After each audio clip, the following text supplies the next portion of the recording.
Hello दोस्तों, नमस्कार, जय हिंद, वंदे मातरम। कैसे हैं आप सभी? उम्मीद करता हूं कि आप सब अच्छे होंगे। और पुलिस की जो तैयारी आप लोग कर रहे हैं उसके लिए जो 13 नवंबर का जिनका पेपर होने वाला है, तो 13 नवंबर वालों के लिए एक बहुत ही अच्छा हमने मॉडल पेपर लाया है जो कि कंप्लीट आपके एग्ज़ाम से मिलता जुलता है। और हम आपसे रिक्वेस्ट करते हैं कि आप कंप्लीट क्वेश्चन ज़रूर देखिएगा। ऐसे क्वेश्चन जो कि डिसीजन मेकिंग पर रिलेटेड हैं और जनरल नॉलेज है, साइंस है, इन सभी टाइप के जो क्वेश्चन हैं तो हम आपके लिए लेकर आए हैं। यहाँ पर आप जैसा कि देख सकते हैं दोस्तों, जितने भी क्वेश्चन हैं और जो उनका आंसर है तो उनके बीच में भी हमने कुछ एडिशनल जानकारी भी दिया है ना। तो एक क्वेश्चन के साथ साथ आपको दो क्वेश्चन भी कंप्लीट हो जाएंगे, इसीलिए कंप्लीट वीडियो देखिएगा। चलिए देरी ना करते हुए शुरू करते हैं। जैसा कि आप यहाँ पे पहला क्वेश्चन देख रहे हैं, एक पुलिस अधिकारी के रूप में आपको एक सूचना मिलती है कि एक संदिग्ध आतंकवादी शहर में छिपा हुआ है। आपकी पहली कार्रवाई क्या होगी? अब देखिए क्या है कि पुलिस का पेपर हो रहा है और अगर आप लोगों का सिलेक्शन हो जाता है तो आपको ऐसी सिचुएशन मिली तो आप उस सिचुएशन में आपको क्या करना चाहिए। यहाँ पर दोस्तों ये क्या है कि डिसीजन मेकिंग का जो क्वेश्चन है उससे रिलेटेड है। आपको ऑप्शन पढ़ करके और आंसर देना है कि यहाँ पे एक सुटेबल आंसर क्या होना चाहिए, है ना। तो यहाँ पे पहला ऑप्शन है तुरंत उस स्थान पर छापा मारना जहाँ संदिग्ध छिपा है। दूसरा है सूचना की पुष्टि करना, निगरानी स्थापित करना और एक सुनियोजित ऑपरेशन तैयार करना। स्थानीय नागरिकों को सतर्क करना या मामले को गुप्त रखना और कोई कार्रवाई ना करना। तो इन चार ऑप्शन में से कौन सा ऑप्शन सूटेबल होगा इस क्वेश्चन के लिए, इस सिचुएशन के लिए? आप वीडियो पॉज करके और पहले पढ़ लीजिए, इसके बाद इसका करेक्ट आंसर दीजिएगा। क्योंकि जितने भी क्वेश्चन आएंगे डिसीजन मेकिंग वाले वो इसी तरह के रहेंगे। वो आपके दिमाग पर है कि आप अपने दिमाग से उसका आंसर दे पाते हैं कि नहीं, क्योंकि इसका कोई ट्रिक नहीं होता दोस्तों। ये इथिकल डायलेमा से रिलेटेड क्वेश्चन है ना, जो एथिक्स से संबंधित है। ठीक है, तो चलिए इसका राइट आंसर देख लेते हैं। वैसे आपके हिसाब से क्या होगा कमेंट करिएगा। इसका राइट आंसर यहाँ पे होगा ऑप्शन नंबर बी कि सूचना की पुष्टि करना, निगरानी स्थापित करना और एक सुनियोजित ऑपरेशन तैयार करना। एक पुलिस अधिकारी के रूप में आपका जो पहली कार्रवाई का जो कदम है तो ये यही होना चाहिए कि सूचना की पहले पुष्टि करिए। हो सकता है कि कोई अफवाह भी हो, पहले जब पुष्टि हो जाए इसके बाद निगरानी स्थापित करिए और एक सुनियोजित ऑपरेशन तैयार करें, है ना। डायरेक्ट किसी स्थान पर छापा नहीं मारना है सूचना मिलते ही। नेक्स्ट क्वेश्चन है, आप एक यातायात पुलिस अधिकारी हैं और एक वाहन चालक शराब के नशे में वाहन चला रहा है, आप क्या करेंगे? ऐसी सिचुएशन भी आती है। तो यहाँ पे चार ऑप्शन दिए गए हैं, चारों ऑप्शन आप पढ़ लीजिए वीडियो पॉज करके, इसके बाद फिर आंसर करिएगा। मैं आपको यहाँ पे करेक्ट आंसर बता ही देता हूँ, लेकिन आप पहले खुद सोच लीजिएगा। इसका करेक्ट ऑप्शन हो जाएगा ऑप्शन नंबर बी, उसे तुरंत गिरफ्तार करना और कानूनी कार्रवाई करना। ये इसका करेक्ट आंसर हो जाएगा। नेक्स्ट है, एक वरिष्ठ अधिकारी आपको एक संदिग्ध को प्रताड़ित करने का आदेश देता है ताकि वह जानकारी उगल सके, तो आप क्या करेंगे? ऐसी ऐसी सिचुएशन आ रहे हैं दोस्तों कि जिसमें आपको खुद से डिसीजन लेना है कि आपको क्या करना चाहिए क्या नहीं। अब यहाँ पे ऑप्शन है कि आदेश का पालन करना है, आदेश का पालन करने से इनकार करना और उच्च अधिकारियों को सूचित करना, संदिग्ध को थोड़ा धमकाना या आदेश का पालन करना लेकिन जानकारी रिकॉर्ड ना करना। अब आप क्या करेंगे ऐसी कंडीशन में? आप सोच के बताइए, कमेंट करके बताइए। क्वेश्चन बहुत ही मज़ेदार है, बहुत ही अच्छे हैं और इसी तरह के क्वेश्चन एग्जाम में पूछते हैं जो कि मेंटल एबिलिटी पर रिलेटेड है, डिसीजन मेकिंग पर रिलेटेड है ना। तो इसका राइट आंसर क्या होगा? ऑप्शन नंबर बी, आदेश का पालन करने से इनकार करना और उच्च अधिकारियों को सूचित करना। ऐसा क्यों कहा जा रहा है? क्योंकि देखिए किसी को प्रताड़ित करना ये एक दंडनीय अपराध है। ये इसको संविधान में कहीं भी जो है तो डिफाइन नहीं किया गया है कि किसी को प्रताड़ित किया जाए, है ना। ये संविधान के नियम के खिलाफ है, इसलिए ये ऑप्शन सही नहीं है। ऑप्शन नंबर बी इसका करेक्ट आंसर हो जाएगा। नेक्स्ट है, आपको एक ऐसे व्यक्ति की रिपोर्ट मिलती है जो किसी भीड़ वाले सार्वजनिक स्थान पर संदिग्ध रूप से घूम रहा है और उसके पास एक बैग है। आप क्या करेंगे? अब यहाँ पे 4 ऑप्शन है, इसको पढ़ लीजिए कि उसे अनदेखा करना क्योंकि वह अभी तक कुछ नहीं कर रहा है। दूसरा है कि उसे दूर से निगरानी में रखना है और उसकी गतिविधियों का आकलन करना है। तीसरा है कि उसे तुरंत रोकना और बैग की तलाशी लेना। और चौथा है कि जनता को अलर्ट करना। तो आप क्या करेंगे एक पुलिस अधिकारी के रूप में? आपको क्या करना चाहिए आप कमेंट करिएगा इसका आंसर।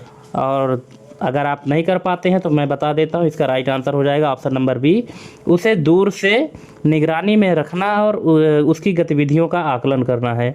ऑप्शन नंबर बी इसका करेक्ट आंसर हो जाएगा। दोस्तों इसी तरह के बहुत ही मज़ेदार क्वेश्चन आपके लिए लेकर आए हम, इसीलिए आप लास्ट तक वीडियो देखिएगा और लास्ट में हमको कमेंट करके ज़रूर बताइएगा कि आपके कितने नंबर सही हुए, कितने गलत हुए। और अगर किसी भी क्वेश्चन में आपको लगता है कि इसका ऑप्शन ये नहीं होना चाहिए तो आप हमको कमेंट करके पूछ भी सकते हैं, हम आपको सेटिस्फाई करने की कोशिश करेंगे अगर जहाँ कहीं भी डाउट होगा तो। चलिए नेक्स्ट क्वेश्चन में चलते हैं। एक पुलिसकर्मी के रूप में आप एक नागरिक को देखते हैं जो एक अन्य नागरिक के साथ मारपीट कर रहा है। आपकी पहली कार्रवाई क्या होगी? हस्तक्षेप ना करना क्योंकि यह निजी विवाद है, दोनों को शांत करना और स्थिति का आकलन करना, मारपीट करने वाले व्यक्ति को तुरंत गिरफ्तार करना या केवल दर्शकों को दूर रखना। क्या करेंगे आप? तो क्या करना चाहिए आपको यहाँ पे करना चाहिए कि दोनों को शांत करना और स्थिति का आकलन करना। ऑप्शन नंबर 20 का करेक्ट आंसर होना चाहिए, क्योंकि मारपीट करने वाले व्यक्ति को तुरंत आप गिरफ्तार नहीं कर सकते। कब तक? जब तक कि आपके पास कोई एफआईआर करने ना आए। ठीक है, भले ही आप खुद से देख रहे हैं, क्यों ना देख रहे हो, लेकिन आप उनके खिलाफ एफआईआर या उनको तुरंत गिरफ्तार नहीं कर सकते हैं। ठीक है, दोनों को शांत कर सकते हैं और स्थिति का आकलन कर सकते हैं, किसमें क्या गलती हुई है ना, ये चीज़ आप कर सकते हैं, पर गिरफ्तार नहीं कर सकते। नेक्स्ट है, आपके थाने में एक गरीब व्यक्ति शिकायत दर्ज कराने आता है लेकिन उसके पास आवश्यक दस्तावेज नहीं है। आप क्या करेंगे? तो यहाँ पे आपको क्या करना चाहिए? दोस्तों क्या है कि ऑप्शन बड़े बड़े हैं तो पढ़ने में टाइम लग रहा है, इसलिए आप वीडियो पॉज करके और पढ़ते जाइएगा, उसके बाद फिर इसका आंसर देते जाइएगा। मैं यहाँ से अब आपको सिर्फ करेक्ट आंसर ही बताऊँगा। ठीक है, अगर आपको पढ़ना है तो आप वीडियो पॉज करके और पढ़ सकते हैं। इसका राइट आंसर यहाँ पे होना चाहिए ऑप्शन नंबर सी, कि उसकी शिकायत को ध्यान से सुनना और कानूनी सलाह देना, यदि संभव हो तो उसकी मदद करना। नेक्स्ट है, एक गंभीर अपराध के लिए एक वारंट जारी किया गया है। वारंटी व्यक्ति को एक अस्पताल में पाया जाता है जहां वह गंभीर रूप से बीमार है। आप क्या करेंगे? तो आपको क्या करना है? ऑप्शन नंबर बी, उसे अस्पताल में निगरानी में रखना और ठीक होने के बाद गिरफ्तार करना। ऑप्शन नंबर बी इसका करेक्ट आंसर होना चाहिए। नेक्स्ट है, आप एक राजमार्ग पर ड्यूटी पर हैं और देखते हैं कि एक ट्रक चालक ने एक पैदल यात्री को टक्कर मार दी है जिससे उसकी मौत हो गई है। ट्रक चालक भागने की कोशिश कर रहा है, तो आप क्या करेंगे? आपको क्या करना है? आपको ट्रक चालक का पीछा करना और उसे रोकना है। ऑप्शन नंबर बी इसका करेक्ट आंसर हो जाएगा। नेक्स्ट, एक पुलिस अधिकारी के रूप में आपको पता चलता है कि आपके एक अधीनस्थ अधिकारी ने रिश्वत ली है, तो आप क्या करेंगे? इसका करेक्ट आंसर है ऑप्शन नंबर सी, उच्च अधिकारियों को गोपनीय रूप से सूचित करना और आंतरिक जांच का अनुरोध करना। ऑप्शन नंबर सी इसका करेक्ट आंसर हो जाएगा। नेक्स्ट, एक स्थानीय समुदाय में तनाव बढ़ रहा है और हिंसा भड़कने की आशंका है। आप एक प्रभारी अधिकारी के रूप में क्या करेंगे? तो क्या करेंगे?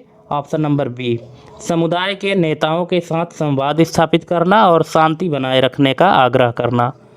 नेक्स्ट है, आपको एक ऐसे साइबर अपराध की रिपोर्ट मिलती है जिसमें एक व्यक्ति की व्यक्तिगत जानकारी चोरी हो गई है। आप क्या करेंगे? तो इसमें शिकायत दर्ज करना और साइबर अपराध जांच टीम को सूचित करना। ऑप्शन नंबर सी यही आप कर सकते हैं।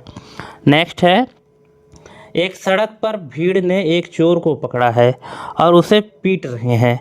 आप घटनास्थल पर पहुंचने वाले पहले अधिकारी हैं। आपकी पहली कार्रवाई क्या होगी? तो आपकी पहली कार्रवाई क्या होगी? चोर को भीड़ से बचाना और उसे हिरासत में लेना, फिर भीड़ को तितर बितर करना। ऑप्शन नंबर बी इसका करेक्ट आंसर। नेक्स्ट है, आपको एक ऐसे व्यक्ति के बारे में गुमनाम सूचना मिलती है जो आपके शहर में एक आतंकवादी हमला करने की योजना बना रहा है। आप क्या करेंगे?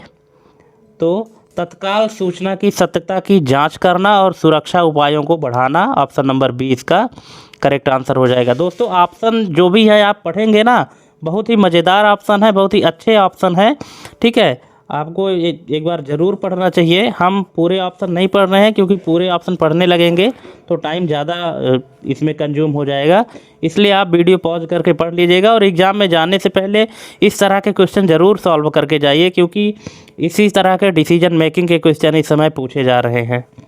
नेक्स्ट है, एक पुलिस अधिकारी के रूप में आपको एक ऐसे वाहन का निरीक्षण करने का आदेश मिलता है जो एक राजनेता का है और जिसके बारे में आपको संदिग्ध गतिविधि का संदेह है। आप क्या करेंगे? तो आपको वाहन का पूरी ईमानदारी और निष्पक्षता से निरीक्षण करना। Option number B. नेक्स्ट, एक गवाह एक आपराधिक मामले में गवाही देने से डर रहा है। आप क्या करेंगे? तो उसकी सुरक्षा सुनिश्चित करना और उसे गवाही देने के लिए प्रोत्साहित करना, ये एक पुलिस अधिकारी का काम होना चाहिए। नेक्स्ट, आप एक संवेदनशील क्षेत्र में नाकेबंदी पर हैं और एक वाहन रुकने से इनकार कर देता है। आप क्या करेंगे? तो वहाँ पे वाहन का पीछा करना और उसे सुरक्षित रूप से रोकना। Option number B. ठीक है, वहाँ गोली वगैरह नहीं चलाना है और ना तो वाहन को जाने देना है। नेक्स्ट है, एक पुलिसकर्मी के रूप में आपको एक बच्चे के साथ दुर्व्यवहार की रिपोर्ट मिलती है। आप क्या करेंगे? तो आप शिकायत दर्ज करना और बाल सुरक्षा सेवाओं को सूचित करना, यही करेंगे। Option number B. नेक्स्ट, एक दंगा नियंत्रण की स्थिति में आपको एक ऐसे व्यक्ति पर गोली चलाने का आदेश मिलता है जो भीड़ को उकसा रहा है लेकिन सीधा खतरा नहीं है। तो आप क्या करेंगे? तो आप क्या करेंगे? आदेश का पालन करने से इनकार करना और स्थिति को नियंत्रित करने के वैकल्पिक तरीकों का उपयोग करना। ऑप्शन नंबर बी इसका करेक्ट आंसर हो जाएगा। नेक्स्ट है, आपको एक ऐसे व्यक्ति से सूचना मिलती है जो सार्वजनिक स्थानों पर ड्रग्स बेच रहा है। आप क्या करेंगे? तो इसमें गुप्त रूप से जांच करना और उसे रंगे हाथ पकड़ने की योजना बनाना, क्योंकि आपको सबूत भी तो चाहिए होता है ना, तो आपको यही करना पड़ेगा। नेक्स्ट है, एक पुलिस अधिकारी के रूप में आप एक ऐसी स्थिति में फंस जाते हैं जहां आपको एक निर्दोष व्यक्ति और एक दोषी व्यक्ति में से एक को बचाना है और आपके पास केवल एक गोली है। आप क्या करेंगे? तो आप निर्दोष व्यक्ति को ही बचाएंगे, है ना। ऑप्शन नंबर ए इसका करेक्ट आंसर हो जाएगा। नेक्स्ट है, एक मीडियाकर्मी आपको एक चल रही जांच के बारे में गोपनीय जानकारी के लिए दबाव डालता है। तो आप क्या करेंगे? उसे गोपनीय जानकारी देने से स्पष्ट रूप से इनकार कर देंगे, क्योंकि ये कॉन्फिडेंशियल चीज़ें हैं, है ना। तो कॉन्फिडेंशियल चीज़ें किसी के दबाव में किसी को साझा नहीं की जा सकती हैं। ऑप्शन नंबर बी इसका करेक्ट आंसर हो जाएगा। नेक्स्ट है, आप एक ऐसे पुलिसकर्मी हैं जिसे एक अपराधी को कोर्ट में पेश करना है। रास्ते में अपराधी भागने की कोशिश करता है। आप क्या करेंगे? आप उसे रोकने के लिए सभी आवश्यक बल का उपयोग करना, कानून के दायरे में, मतलब कानून के दायरे में रहकर उसे रोकने के लिए सभी आवश्यक बल का उपयोग करेंगे आप, है ना। उसे भागने नहीं देना है, केवल चिल्लाना भी नहीं है। अपने वरिष्ठ अधिकारियों को सूचित जब तक आप करेंगे तब तक पता चला वो भाग जाएगा, इसीलिए आपको क्या करना है? उसे रोकने के लिए सभी आवश्यक बल का उपयोग करना है, और लेकिन कानून के दायरे में रहकर। ये नहीं कि आपको एकदम गोली मार देना है, ऐसा नहीं करना है, कानून के दायरे में रहकर करना है। नेक्स्ट है, एक पुलिसकर्मी के रूप में आपको एक बच्चे का यौन उत्पीड़न करने वाले संदिग्ध की पहचान होती है। आपकी प्राथमिकता क्या होगी? तो प्राथमिकता क्या होनी चाहिए? बच्चे और उसके परिवार को सुरक्षा प्रदान करना और जांच शुरू करना। Option number B. नेक्स्ट है, एक आपराधिक जांच के दौरान आपको ऐसे सबूत मिलते हैं जो आपके सिद्धांत का खंडन करते हैं। आप क्या करेंगे? अपने सिद्धांत को बदलने और नए सबूतों के आधार पर जांच जारी रखना। ऑप्शन नंबर बी इसका करेक्ट आंसर हो जाएगा। नेक्स्ट है, एक पुलिस अधिकारी के रूप में आपको एक ऐसे व्यक्ति से धमकी मिलती है जो एक स्थानीय गुंडा है और कहता है कि वह आपके परिवार को नुकसान पहुंचाएगा, तो आप क्या करेंगे? आपको क्या करना चाहिए?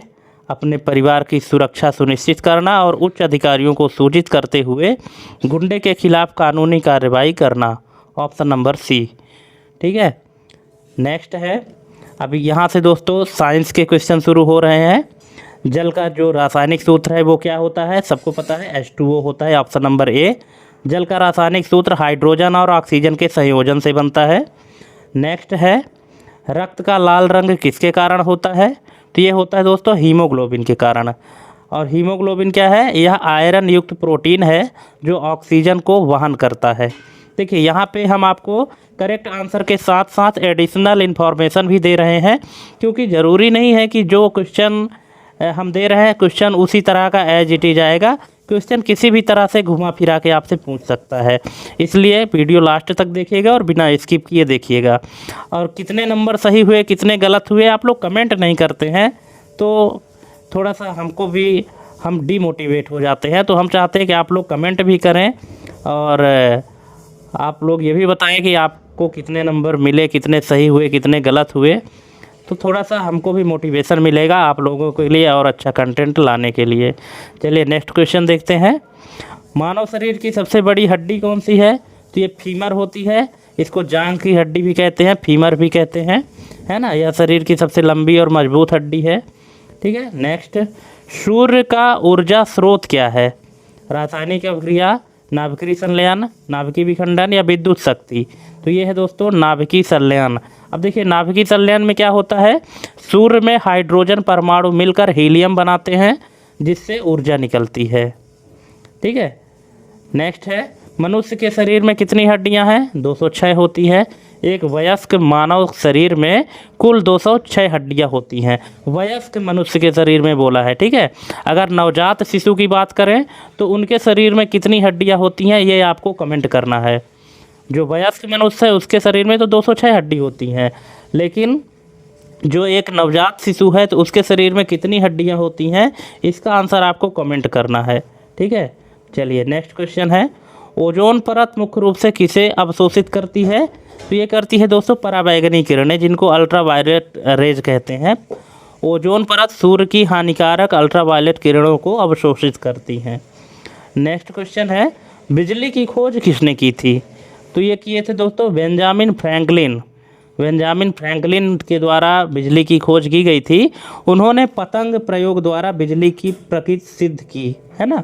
किसके प्रयोग? अब आपसे ये भी पूछा जा सकता है कि बेंजामिन फ्रैंकलिन के द्वारा बिजली की प्रकृति का प्रयोग किसके द्वारा सिद्ध किया गया है? तो उन्होंने पतंग के प्रयोग द्वारा किया है ना। नेक्स्ट है, बल्ब में कौन सी गैस भरी जाती है? तो ये भरी जाती है दोस्तों नाइट्रोजन या आर्गन। ठीक है, क्यों? क्योंकि ये गैसें फिलामेंट को जलने से बचाती हैं। ठीक है, फिलामेंट को जलने से बचाती हैं, इसलिए नाइट्रोजन या आर्गन की गैस भरी जाती है। नेक्स्ट है, पृथ्वी पर जीवन के लिए सबसे आवश्यक गैस कौन सी है?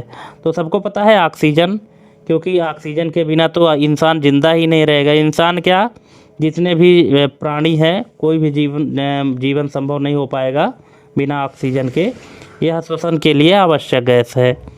नेक्स्ट है, पौधे किस प्रक्रिया द्वारा भोजन बनाते हैं? तो ये फोटोसिंथेसिस प्रकाश संश्लेषण है।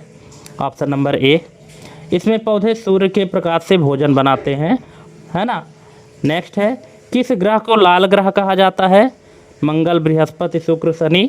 तो इसको कहते हैं मंगल को लाल ग्रह कहते हैं। इसका आपको कुछ इस तरह से भी ध्यान रखना है, मंगल में अंतिम में ला आता है और ला से लाल। ठीक है, तो लाल ग्रह मंगल। क्यों? इसकी मिट्टी में लौह ऑक्साइड के कारण लाल रंग होता है, इसलिए इसको लाल ग्रह कहते हैं। अब देखिए यहाँ पे रीजन भी दिया गया है आंसर में, है ना। नेक्स्ट है, विद्युत धारा की इकाई क्या है? तो ये क्या है दोस्तों? एम्पियर है। यह धारा की मात्रा की इकाई होती है। नेक्स्ट, पानी का उबलने का तापमान कितना होता है? कितने तापमान पर पानी उबलता है? तो ये उबलता है 100 डिग्री सेल्सियस। सामान्य वायुमंडलीय दाब पर पानी 100 डिग्री सेल्सियस पर उबलता है। ऑप्शन नंबर ए इसका करेक्ट आंसर हो जाएगा। नेक्स्ट है, इंसान के शरीर में कौन सा अंग इंसुलिन बनाता है? तो ये बनाता है दोस्तों अग्न्याशय। यह हार्मोन इंसुलिन का स्त्राव करता है। ऑप्शन नंबर ए इसका करेक्ट आंसर हो जाएगा। नेक्स्ट है, डीएनए का पूरा नाम क्या है? अगर आपको पता है तो कमेंट करिएगा। डीएनए का पूरा नाम क्या है? तो डीएनए का पूरा नाम है ऑप्शन नंबर ए, जिसको क्या पढ़ेंगे, डीऑक्सीराइबो न्यूक्लिक एसिड। यह आनुवांशिक सूचना का वाहक अणु है। ठीक है, डीएनए के द्वारा ही तो पता करते हैं कि कौन किसके जनरेशन का है, कौन किसका बेटा है, भाई है ना, जनरेशन पता करने के लिए। नेक्स्ट है, सूरजमुखी का पौधा किसकी ओर मुड़ता है? सूर्य की ओर, चंद्रमा की ओर, हवा की दिशा में या छाया की ओर?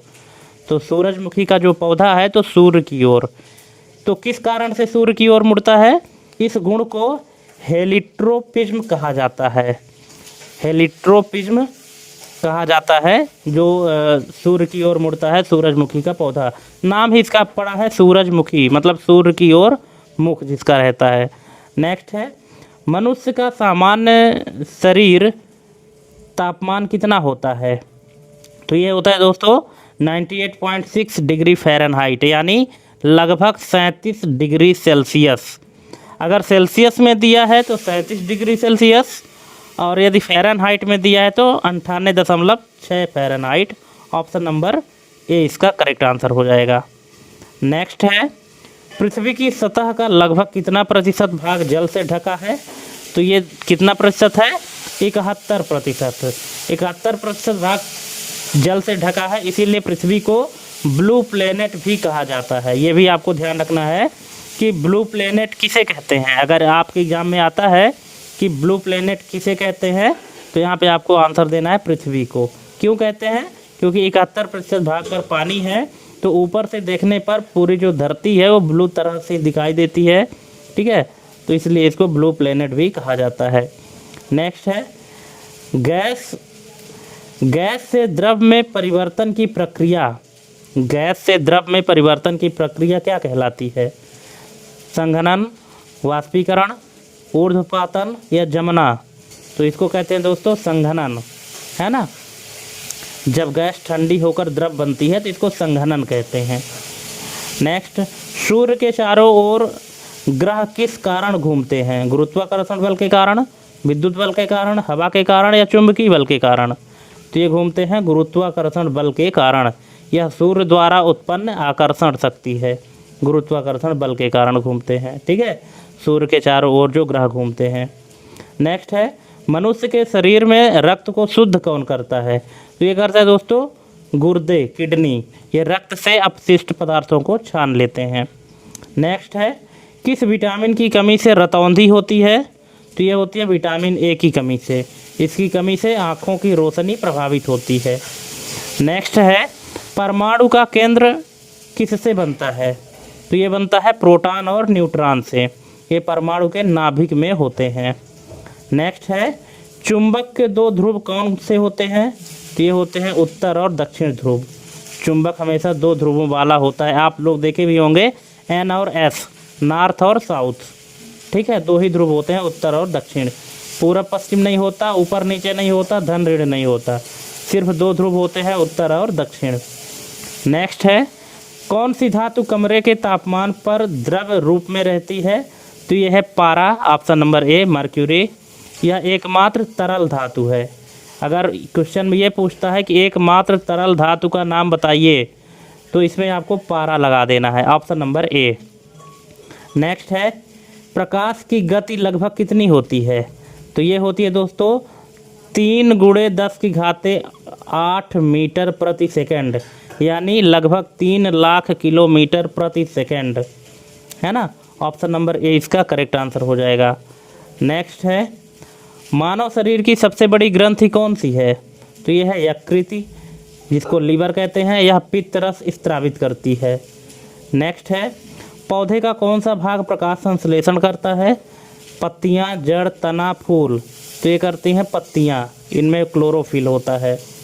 प्रकाश संश्लेषण पत्तियां करती हैं। नेक्स्ट है, मस्तिष्क का कौन सा भाग शरीर का संतुलन नियंत्रित करता है? तो ये करता है दोस्तों cerebellum, option number A.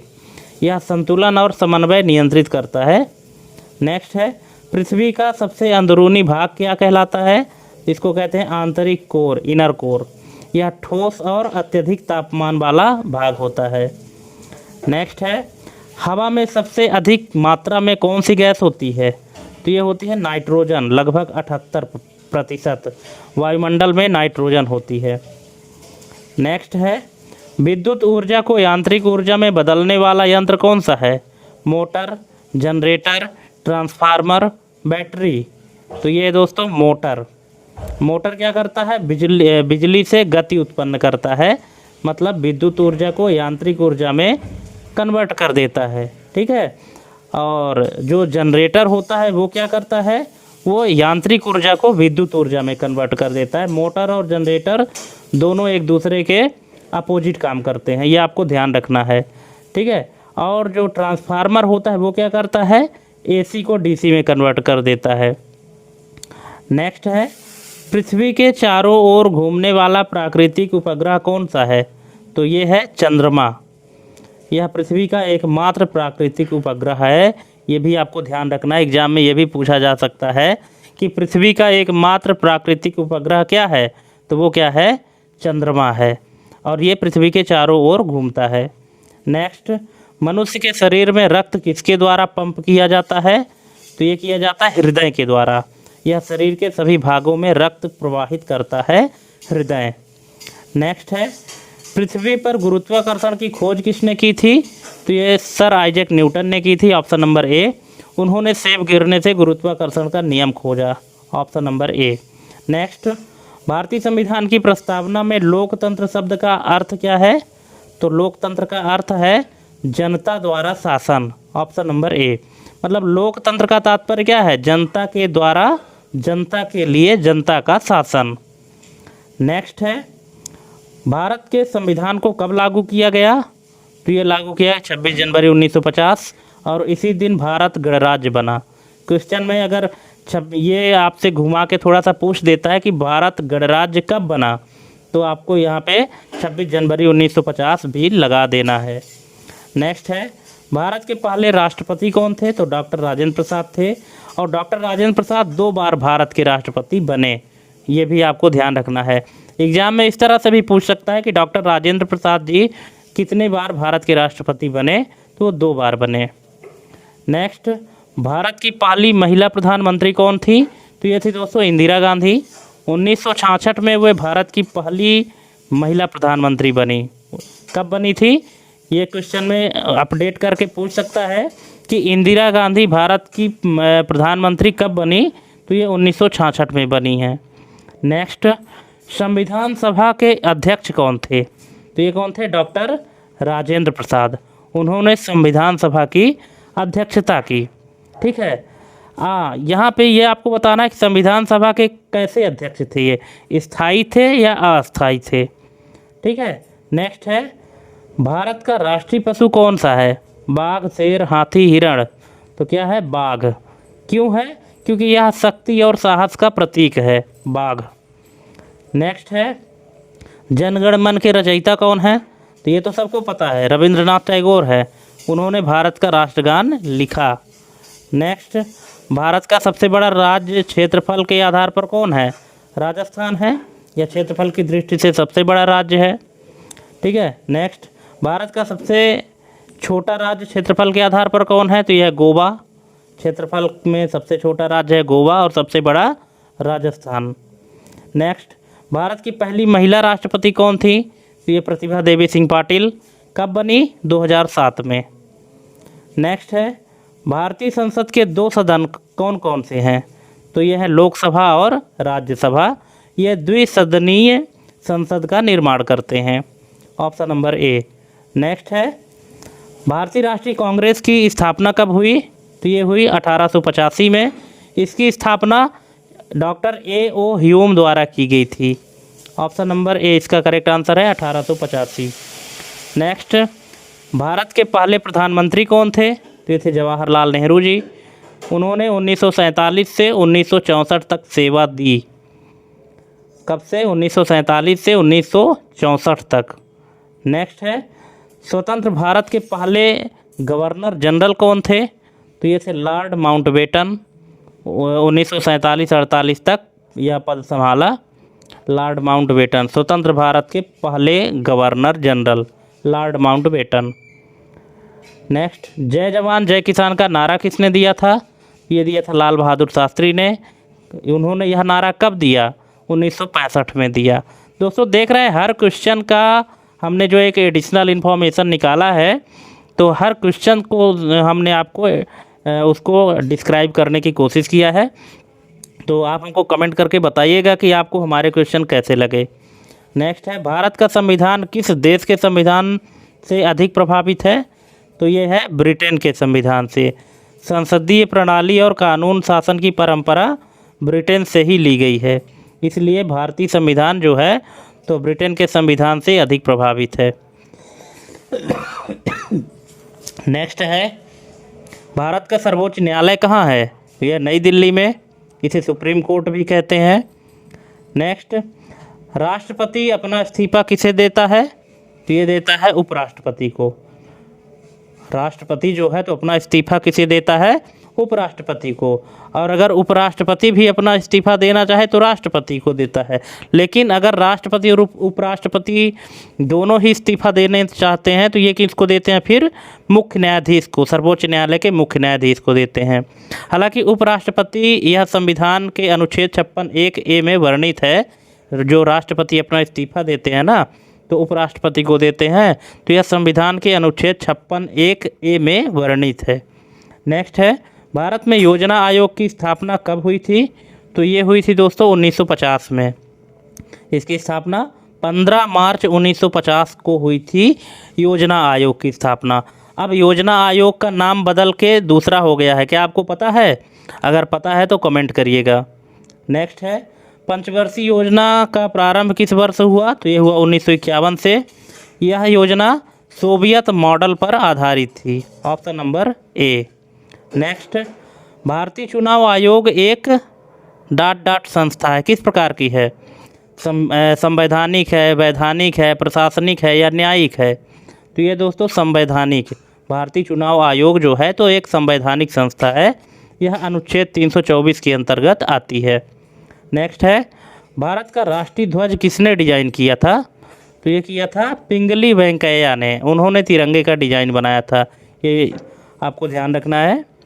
Next है, भारत के संविधान में कुल कितनी अनुसूचियां हैं? तो कुल कितनी है? 12 अनुसूची। प्रारंभ में कितनी थी? 8, अब कितनी है? 12। ठीक है। नेक्स्ट है, सत्यमेव जयते वाक्य कहाँ से लिया गया है? तो ये लिया गया है दोस्तों मुंडक उपनिषद से। इसका अर्थ क्या है सत्यमेव जयते का? सत्य की ही विजय होती है। सत्यमेव जयते का अर्थ है सत्य की ही विजय होती है। नेक्स्ट है, भारत का सर्वोच्च नागरिक सम्मान कौन सा है? तो यह है भारत रत्न। यह भारत का सर्वोच्च नागरिक सम्मान है ना। सर्वोच्च नागरिक सम्मान भारत रत्न है पहला, और दूसरा क्या है? Padma Bhushan, option number B है ना। पहले नंबर में भारत रत्न है, दूसरे नंबर पे पद्म भूषण है। नेक्स्ट है, मेक इन इंडिया कार्यक्रम कब शुरू किया गया था? तो ये शुरू किया गया था 2014 में, प्रधानमंत्री नरेंद्र मोदी द्वारा आरंभ किया गया। नेक्स्ट, किस वर्ष भारत ने परमाणु परीक्षण किया था? तो ये किया था 1974 और 1998, राजस्थान के पोखरण में किया गया था। नेक्स्ट, भारतीय रिजर्व बैंक की स्थापना कब हुई थी? तो ये हुई थी 1935 में। आरबीआई की स्थापना ब्रिटिश शासन के दौरान हुई थी। जो रिजर्व बैंक ऑफ इंडिया की स्थापना हुई थी तो ये ब्रिटिश शासन के दौरान हुई थी 1935 में। नेक्स्ट, हर घर तिरंगा अभियान किस अवसर पर शुरू किया गया? तो ये शुरू किया गया दोस्तों आज़ादी का अमृत महोत्सव 2022 में यह अभियान चलाया गया, ऑप्शन नंबर ए। नेक्स्ट, संविधान के किस अनुच्छेद में समानता का अधिकार है?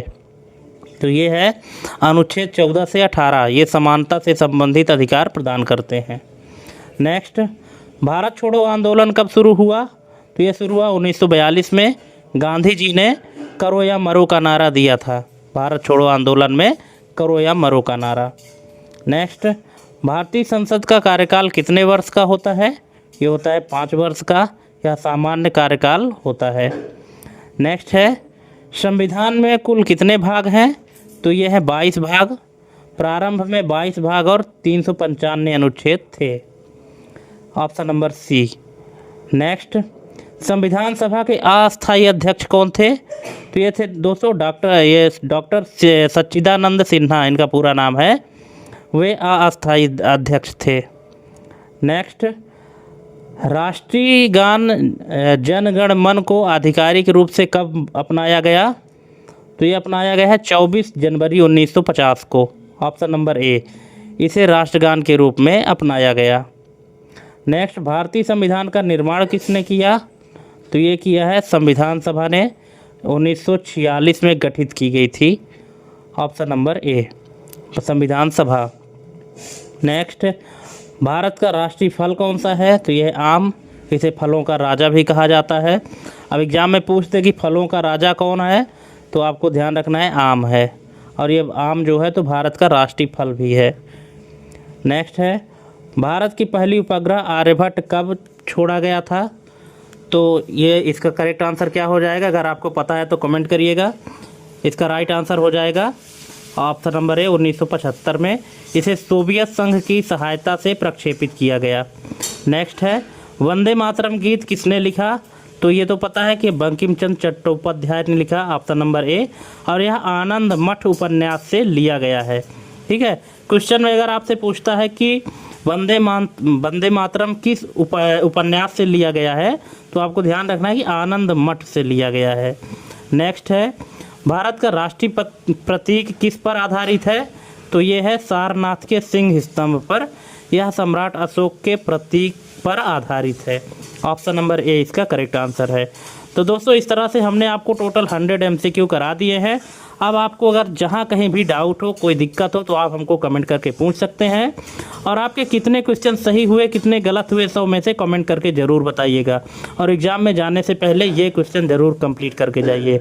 तो थैंक्स फॉर वाचिंग हमारी ये कंप्लीट वीडियो देखने के लिए। आज के लिए बस इतना ही, मिलते हैं अपने अगले वीडियो में एक नई जानकारी के साथ। तब तक के लिए जय हिंद, वंदे मातरम।